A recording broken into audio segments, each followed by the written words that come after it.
Hello and a very good day to Dr. Shamsul. We are from Tutorial 2 Group 4 and we will be presenting Tutorial 10. Question 1. Answer the following questions based on the payoff metric for a single period. Two-firm game for firms Spotify and Joe. The number in the matrix indicate the profit in the billions of dollars for a large and small advertising strategy. The profit outcome cell are A, B, C, and D. So from the information given, we know that if both Spotify and Jokes use a small strategy, both of them will get 20 billion ringgit.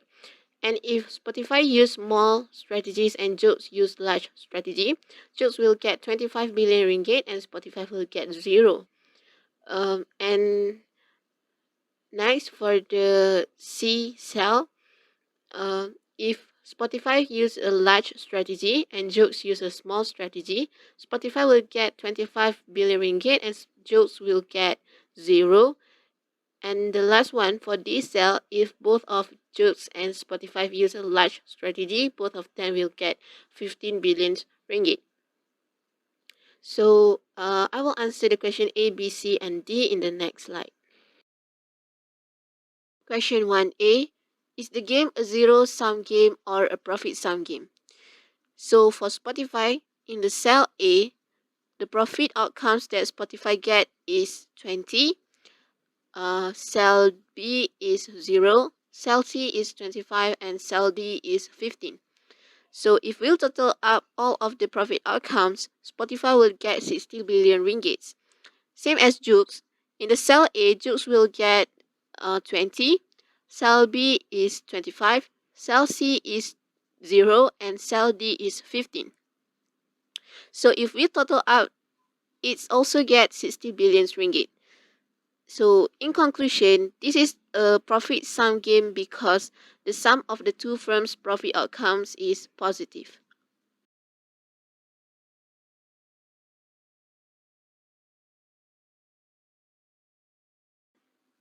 Question 1B.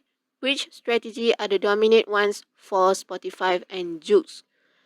So from the information given, we know that Spotify large strategy will give 40 billion ringgit and its small strategy will give 20 billion ringgit. Same as Jukes. Jukes large strategy will give 40 billion ringgit and the small one will give only 20 billion ringgit. We obviously can see that the large strategy will give the higher profit than the small strategy.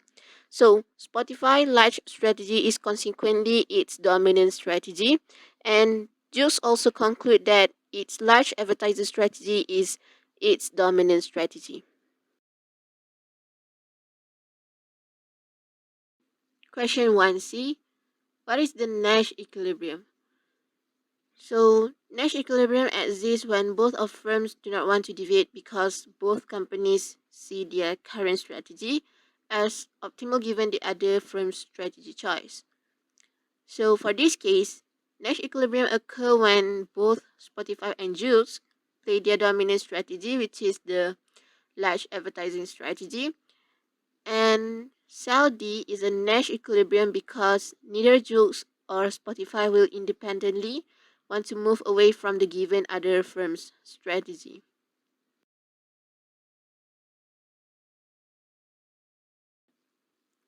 Question 1D. What will be the total amount of profits for both firms if both firms decide their strategy simultaneously?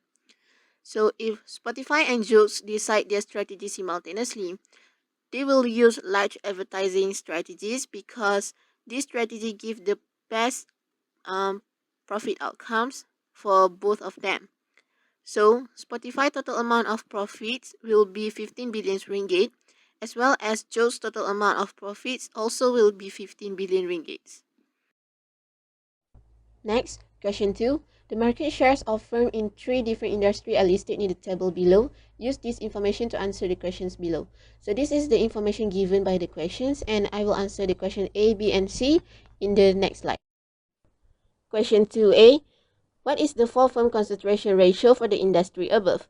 So to calculate the 4-firm concentration ratio, we use this formula, which is we plus the 4 largest firm market share and we divide it by the total outputs and time all of it by 100. So for the telecommunications industry, we insert the highest number, which is 30 plus 25 plus 25 plus 20, and we divide it by 2000 and we get 0.05. So we need to times 0.05 by 100 and we will get 5%. So for the food industry, we use the same method and insert the value into the formula and we get 65%. And the last one, for the banking industry, we also use the same ways and after we calculate it, we get 20%. Question 2b. Based on your findings, how would you describe each industry? Poorly competitive, monopolistically competitive, or an oligopoly? Explain. So based on my findings, I will describe the telecommunications industry as a poorly competitive. This is because the four-firm concentration ratio of the telecommunications industry is only 5%. We know that if a four-firm concentration ratio is less than 40%, there is no company that dominates the markets as well as make the industry as a poorly competitive. Next, I will describe the food industry as an oligopoly because the four-firm concentration ratio of the food industry is 65%. This can be proven by having a few firms, and food industry will sometimes produce standardized products as well as the different products. Other than that, I will describe the banking industry as a poorly competitive because the four-firm concentration ratio of the banking industry is 20%. For instance, in Malaysia, we have a lot of banking companies such as Maybank, CIMB, RHB Bank, and so on.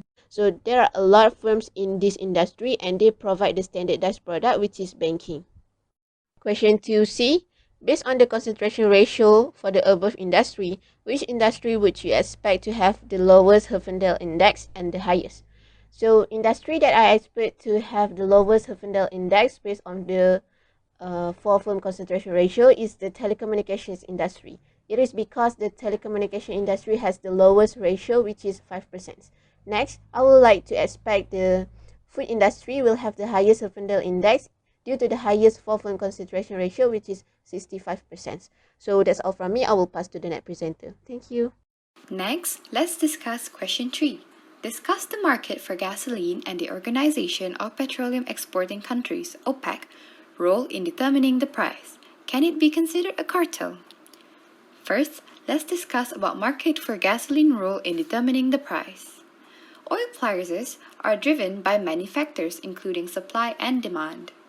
Next, producers in gasoline are generally regarded as price takers.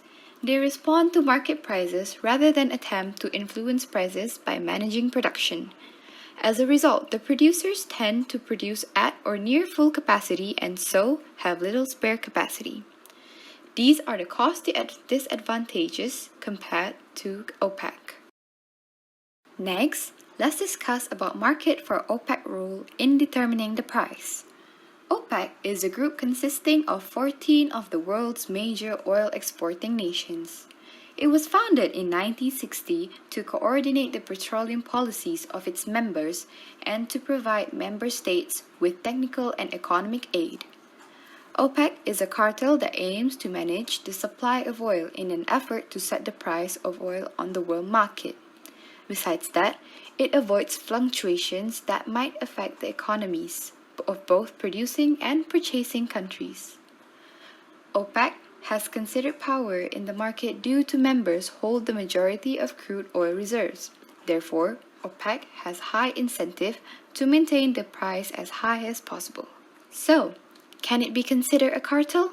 Yes, it is because it can cut the costs. It also helps to achieve the work efficiency and cost reduction. Question 4. Describe how near monopoly behavior in internet industries has fostered aggressive competition.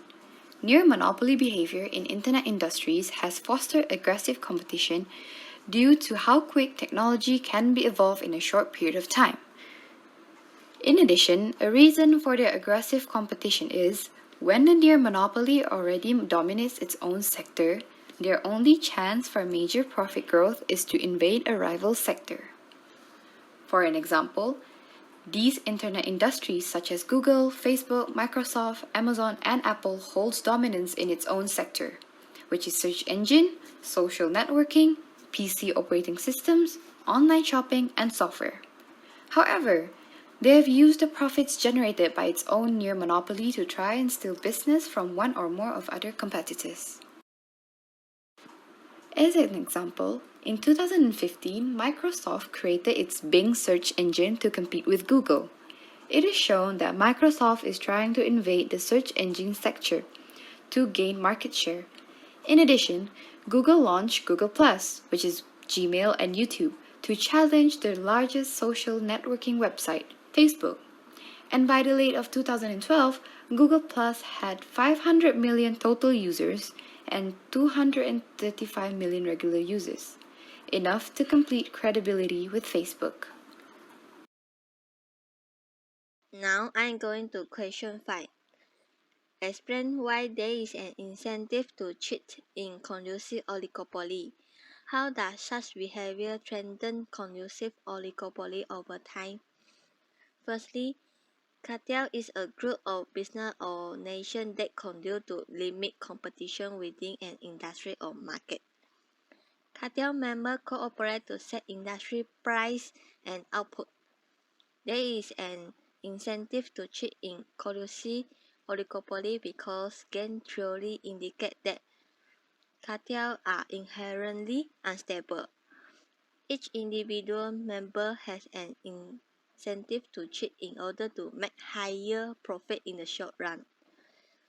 If such behavior threatens conducive oligopoly over time, it may lead to the collapse of a cartel. Therefore, firms would revert to competing, which would lead to decreased profit. The question 6 is explain in non-technical terms why oligopolistic price make terms to be inflexible. Oligopoly are market structure in which a few firms operate. The reason why oligopolists do not want to change price is that they do not want to reduce their profit. In an oligopoly, when a firm increases its price, none of the other firms will do so. The firm that has increased its price stands alone in the market and becomes uncompetitive. The number of people who buy from the firm will change to other firms for a lower price. Therefore, the firm will lose their customer and see a fall in its profit. On the other hand, when a firm decreases its price, they will gain market share. Since the other firms do not want to lose market share, they will cut price too. This is because the other firm fear that the firm that have reduced its price will now be able to earn more higher profit. This results in a price war where firms repeatedly decrease price. In the end, the market price is down by so much that all firms see their profit reduced considerably, and since every firm is cutting price so they receive no increase in the market share. Therefore, oligopolists price them to be inflexible because firms do not want to increase price because they will see a sharp fall in demand. They do not want to cut price too because they will start a price war where they do not get market share but do get lower price and lower revenue.